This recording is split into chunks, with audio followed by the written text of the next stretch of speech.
جب اللہ فرمائے گا اے عیسیٰ ابن مریم، کیا تم نے لوگوں سے کہا تھا کہ اللہ کے سوا مجھے اور میری والدہ کو معبود مقرر کرو؟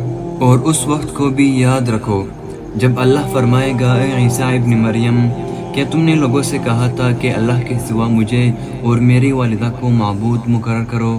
وہ کہیں گے کہ تو پاک ہے، مجھے کب شایا تھا کہ میں ایسی بات کہتا جس کا مجھے کچھ حق نہیں۔ اگر میں نے ایسا کہا ہوگا تو تجھ کو معلوم ہوگا، کیونکہ جو بات میرے دل میں ہے تو اسے جانتا ہے، اور جو تیرے ضمیر میں ہے اسے میں نہیں جانتا۔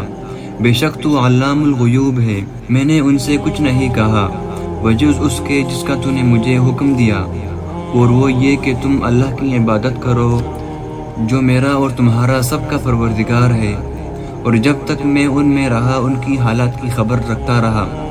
جب تو نے مجھے دنیا سے اٹھا لیا تو ان کا نگراں تھا، اور تو ہر چیز سے خبردار ہے۔ اب اگر تو ان کو عذاب دے تو یہ تیرے بندے ہیں، اور اگر بخش دے تو تیری مہربانی ہے، بے شک تو غالب اور حکمت والا ہے۔